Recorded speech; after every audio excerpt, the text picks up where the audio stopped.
মানুষের জীবনে কষ্ট নানান বেঁচে আছে। প্রতিটা কষ্টে মানুষ কিছু না কিছু হারায়। কেউ কেউ হয়তো ভাবেন, মহান আল্লাহ তাআলাকে এত মেনে চললাম, তাও কষ্ট দিলেন, চাকরিটা কেড়ে নিলেন, ফসল নষ্ট করে দিলেন, কিংবা প্রিয়জনকে কেড়ে নিলেন। স্রষ্টার প্রতি হয়তো বিশাল অভিমান। কি অপরাধে স্রষ্টা এত কষ্ট দিচ্ছেন?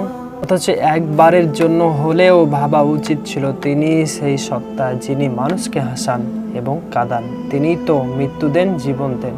সূরা নাজম আয়াত 43। দৈনন্দিন জীবনের মাঝে মাঝে কষ্ট পড়তে হয়, এটা জীবনের স্বাভাবিক প্রক্রিয়া। এই কষ্টের সঙ্গে মানুষের সম্পর্ক বেশ দৃঢ়। অবশ্যই কারো কারো জীবনে কষ্টটা বিলাসিতার মতো, আবার কারো কারো ক্ষেত্রে অসহনীয়। তবে আল্লাহ কাউকে সাধ্যতীত বোঝা চাপিয়ে দেন না। পবিত্র কোরআনে এসেছে, আল্লাহ কাউকে তার সাধ্যের অতিরিক্ত বোঝা কখনো দেন না। প্রত্যেকে যা ভালো করেছে তার পুরস্কার পায়, যা খারাপ করেছে তার পরিণাম ভোগ করে। সূরা আল বাকারা আয়াত 286। অন্যান্য আয়াতে আল্লাহ তাআলা ইরশাদ করেন, আমি তোমাদেরকে ভয়, ক্ষুধা, সম্পত্তি, জীবন এবং ফসল হারানো দিয়ে পরীক্ষা করব। জীবনে কোনো বিপদ আসলে যারা ধৈর্যের সাথে চেষ্টা করে এবং বিপদে পড়লে সঙ্গে সঙ্গে বলে, আমরা তো আল্লাহর সম্পত্তি, আল্লাহর কাছে আমাদের শেষ পর্যন্ত ফিরে যেতে হবে, তাদেরকে সুসংবাদ দাও, ওদের উপর তাদের প্রভুর কাছ থেকে আছে বিশেষ অনুগ্রহ এবং শান্তি। এ ধরনের মানুষরাই সঠিক পথে আছে। সূরা আল বাকারা আয়াত 155-57।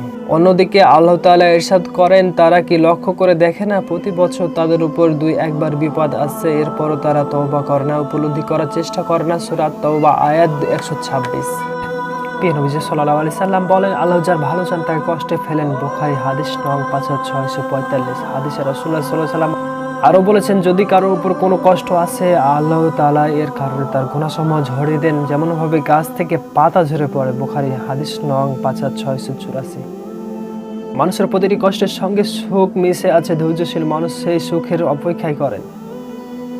তারা জানেন, জীবনে যত ঘোর আসুক না কেন, এক সময় তা কেটে যাবে। কষ্টের এই সময়গুলোতে ধৈর্যের সঙ্গে অবিচল থাকাই মুমিনের গুণ। আল্লাহ তাআলা পবিত্র কোরআনে ইরশাদ করেন, প্রতিটা কষ্টের সঙ্গে অবশ্যই কোনো না কোনো দিক থেকে স্বস্তি রয়েছে, কোনো সন্দেহ নেই। অবশ্যই প্রতিটি কষ্টের সঙ্গে অন্যদিকে স্বস্তির আছে। সূরা আল ইনসিরা আয়াত 5-6।